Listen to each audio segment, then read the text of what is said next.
título es Dios puede. Así que vamos juntos a leer primero Jueces capítulo 6, versículo 1 al 6. Ahí lo estoy poniendo en pantalla para que lo lean. Y dice así: Los hijos de Israel hicieron lo malo ante los ojos de Jehová. Y Jehová los entregó en manos de Madián por 7 años. Y la mano de Madián prevaleció contra Israel.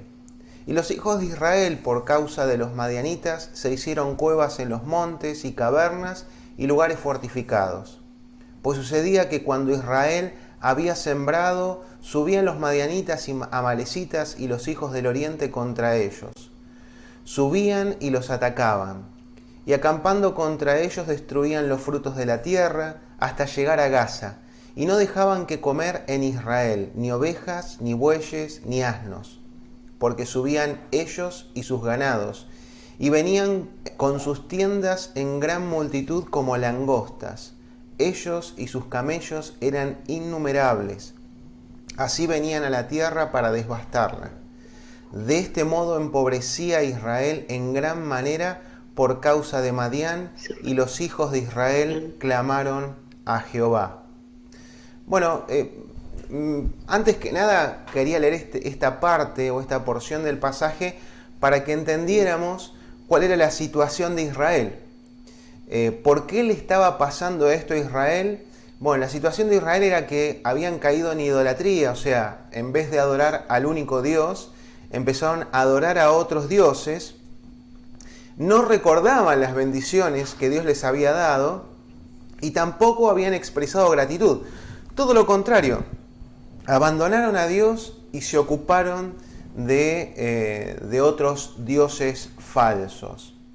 Entonces, lo que sucedió es que Dios disciplinó a Israel por esta actitud que tuvo para con Dios. Y acá vemos lo que estos pueblos vecinos, madianitas entre otros, hacían: mataban, saqueaban la comida. Decía que eran como langostas. Probablemente en ese tiempo no había un ejército con tantos camellos como hasta ese entonces, que lo que le estaba pasando a Israel, de los pueblos vecinos, cómo atacaban. Eran voraces, no dejaban absolutamente nada. Decía que por causa de esta circunstancia los israelitas tenían que huir a las montañas y vivían en cuevas y se empobrecían. En el último versículo 6, dice: y los hijos de Israel clamaron a Jehová. Algo pasó, algo sucedió. ¿Cómo es? Algo sucedió con los israelitas. Y de acuerdo al último versículo, lo que dice es que clamaron a Jehová. Es como que se acordaron, ¿no? Evidentemente los dioses a los cuales ellos estaban adorando, falsos dioses, lo único que les dio fueron dolores de cabeza, y al abandonar a Dios, obviamente entraron en disciplina para que finalmente produjera este resultado, ¿no?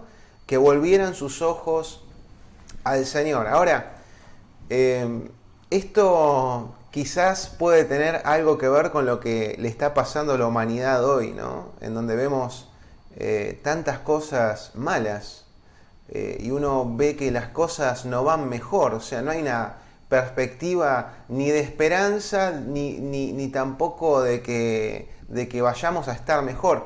No sé, quizás es una interpretación propia, ¿no? Pero lo veo tan parecido, ¿no? Tan parecido a lo que nos está pasando, que nos estamos empobreciendo. Por lo menos el país, creo que el mundo entero se está empobreciendo por la circunstancia que estamos viviendo. Creo que sí que hay esperanza, y nuestra única esperanza es el Señor. No hay otros dioses, no hay ni religiones, ni personajes, ni líderes mundiales, ni nacionales, ni provinciales. El único que puede rescatarnos de esta circunstancia es el Señor. Bueno, esto es como aparte, ¿no? Es entender lo que le estaba pasando al pueblo de Israel. Entonces ahora sí yo quiero meterme en los versículos, que es del 11 al 16, y vamos a leerlo juntos. Dice así: Y vino el ángel de Jehová y se sentó debajo de la encima que está en Ofra, la cual era de Joás Abiezerita. Y su hijo Gedeón estaba sacudiendo el trigo en el lagar para esconderlo de los madianitas. Y el ángel de Jehová se le apareció y le dijo: Jehová está contigo, varón esforzado y valiente. Y Gedeón le respondió: Ah, Señor mío, y si Jehová está con nosotros, ¿por qué nos ha sobrevenido todo esto? ¿Y dónde están todas sus maravillas que nuestros padres nos han contado diciendo: ¿no nos sacó Jehová de Egipto? Y ahora Jehová nos ha desamparado y nos ha entregado en mano de los madianitas. Y mirándole Jehová le dijo: Ve con esta tu fuerza y salvarás a Israel de la mano de los madianitas. ¿No te envío yo? Entonces le respondió: Ah, Señor mío, ¿con qué salvaré yo a Israel? He aquí que mi familia es pobre en Manasés, y yo el menor en la casa de mi padre. Jehová le dijo: Ciertamente yo estaré contigo, y derrotarás a los madianitas como a un solo hombre. Entonces vamos a ir por parte. Primero vemos la situación de Gedeón, que es una persona muy tímida. Podemos ver en sus reacciones, ¿no? Primero, que no se da cuenta con quién está hablando. Para Gedeón era una persona, un viajero, estaba sentado, se le apareció ahí, y el saludo que le hace, en este caso, Jehová, el Señor, aunque todavía Gedeón no había percibido que era Dios, cuando lo saluda, ¿no? Dios está contigo. Esto es un saludo que en aquella época era normal, era como decir: hola, ¿cómo estás? En verdad, por ahí no es que querés saber cómo estás, simplemente es como saludarlo, es como presentarse. Bueno, en ese momento se decía entre los israelitas: el Señor está contigo. Y también cuando le dice en el versículo, vamos a leerlo juntos, varón esforzado y valiente, ¿no? Varón esforzado y valiente.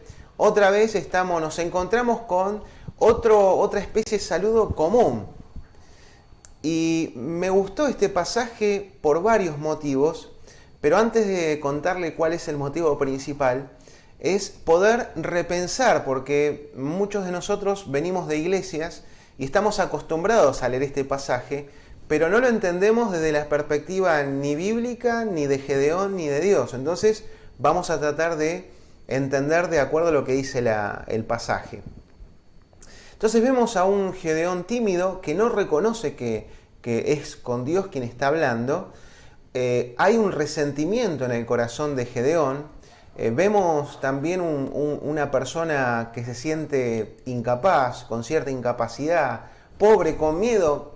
Miren que la circunstancia que le tocaba vivir era de empobrecimiento y aparte era de esconderse. Él estaba en un lugar escondido, trabajando. ¿Para qué? Para que los madianitas no lo encontraran y tratar de esconder esa comida que estaba, ese alimento, ¿no? Eso que estaba cosechando. Entonces vemos que estaba escondido, que tenía miedo, sentía una incapacidad, no reconocía hasta ese momento a Dios, no entendía. Y vemos en la vida de Gedeón algo que es reiterativo. Es la capacidad de creer en él, la incapacidad de creerle a Dios, ¿no? Hasta ahora no lo reconoce a Dios y vemos cómo siempre le está pidiendo señales, siempre le pide señales. Y quiero detenerme un poquito en esto, porque yo no veo un Gedeón que cree en el Señor, sino veo un Gedeón tímido, con temor y casi incrédulo, en donde constantemente le está pidiendo señales a Dios. Y acá sí me quiero detener, porque el protagonista en toda esta historia, aunque quizás la hemos aprendido distinta, es el mismo Dios. Podría decir que Dios se puso al hombro a Gedeón. ¿no? Dios cumplió su propósito a pesar de Gedeón. Y esto fue lo que más me llamó la atención. Porque hemos aprendido de que Gedeón, ¿no? El que le creyó al Señor, que se animó y le pidió señales a Dios, pero no es así la historia, por lo menos no desde la perspectiva bíblica. Vemos un Gedeón miedoso, que se siente incapaz, que no tiene voz, porque eso es lo que dice. Estoy dentro de una familia o un clan del más pobre de Israel y encima mi familia es la más pequeña. Por eso le dice, no tengo voz para hablar, no tengo la autoridad, nadie me va a seguir. Y vemos en el transcurso, recién creo que en el siguiente capítulo es cuando un poco se convence del llamado que Dios le estaba haciendo. Pero ni aún así, constantemente vemos a un Gedeón incrédulo también, en donde Dios tiene que estar convenciéndole. Y vemos un Dios que no se enoja. No se enoja ni por su timidez, ni por su temor, ni por su incredulidad.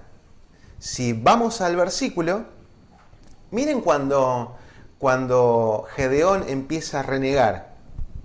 Porque reniega, todavía no sabe que es Dios, pero reniega contra lo que le dice el Señor, hasta desde la perspectiva de Gedeón hasta ese momento, ese Señor, esa persona que apareció.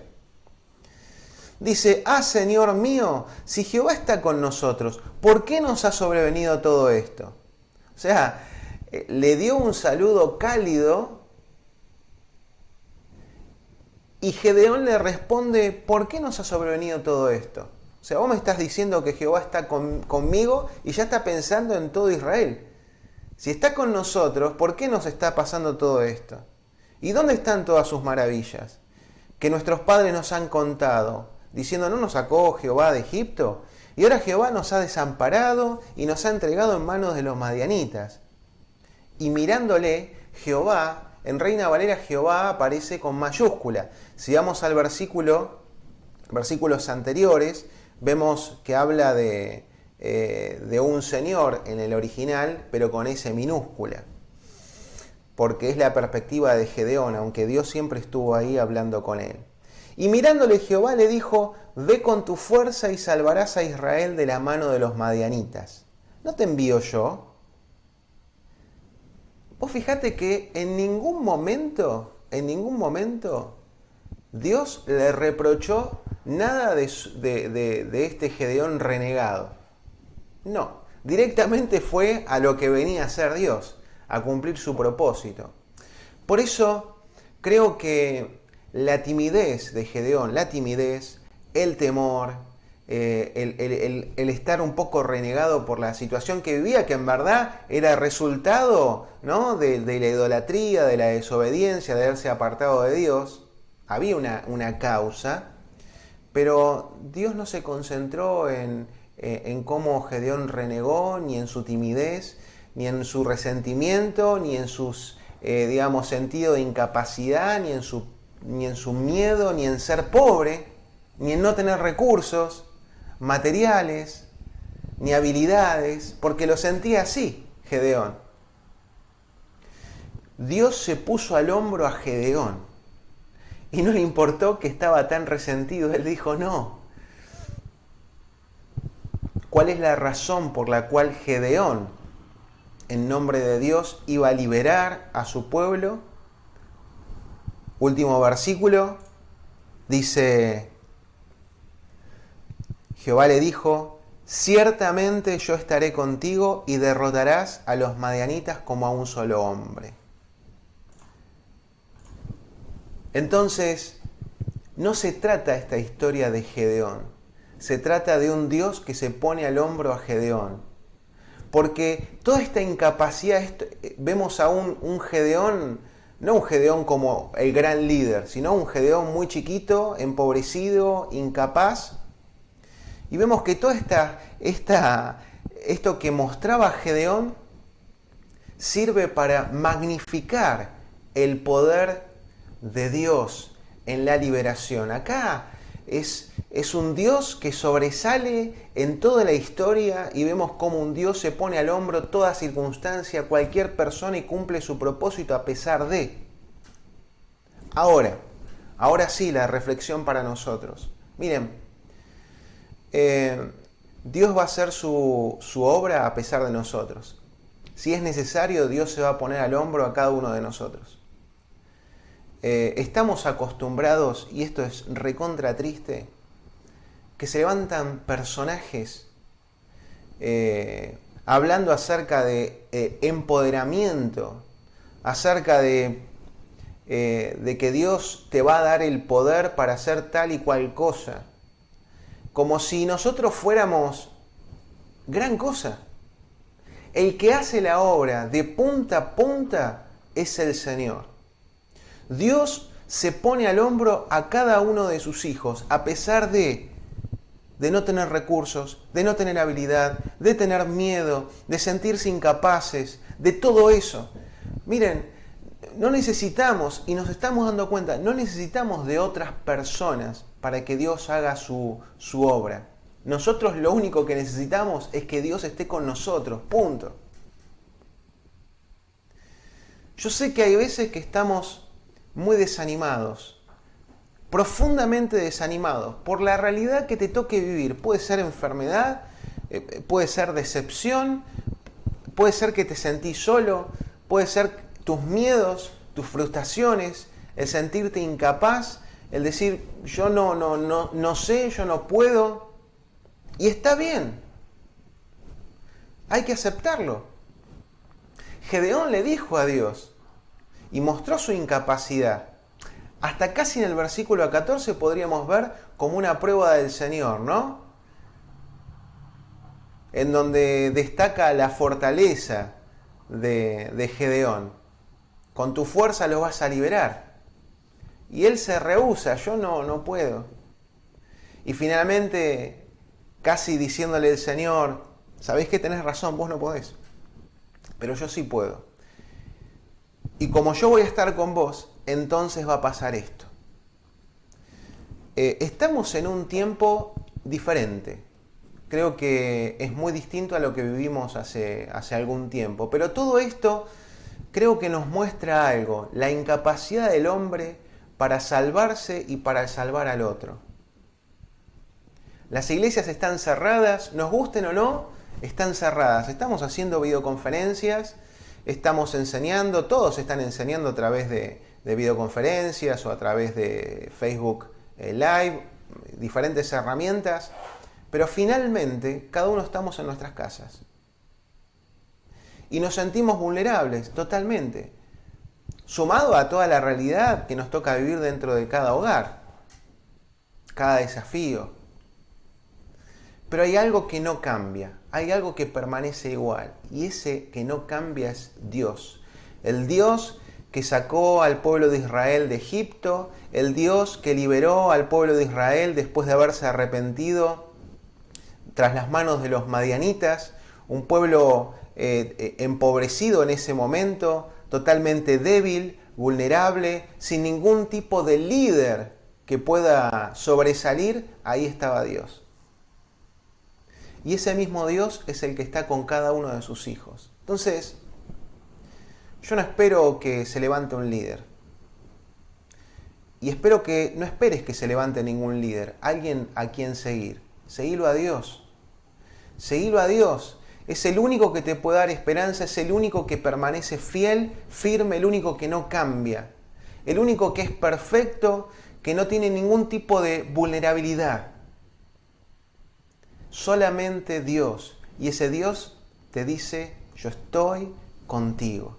Así que yo quiero animarte para que no esperes de nadie, solamente de Dios. Espera de Dios todo. Tené grandes expectativas con Dios. Él no va a frustrar tus expectativas. Él puede hacerlo. Por eso, como dice el título, Dios puede. Dios puede. Cuando vayas a tu trabajo, decís, Dios puede.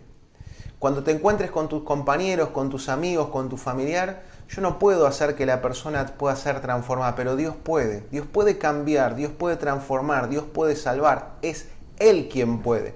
Nosotros Sembramos y casi como Gedeón, un poco tímidos, débiles y capaz a veces nos sentimos un poco incapaces, pero tenemos que decir Dios puede.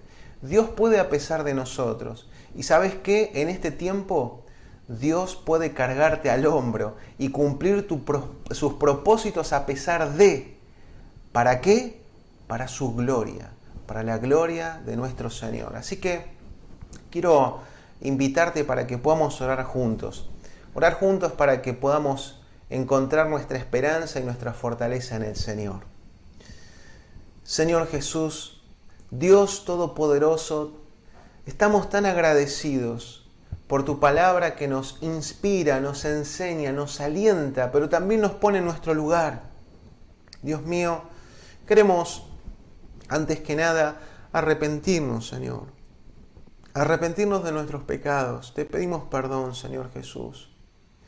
Dios mío, Señor, en esta tarde te decimos, te necesitamos. Necesitamos de tu intervención en nuestras vidas, en nuestra familia, en nuestro hogar, en nuestro trabajo, a donde vayamos.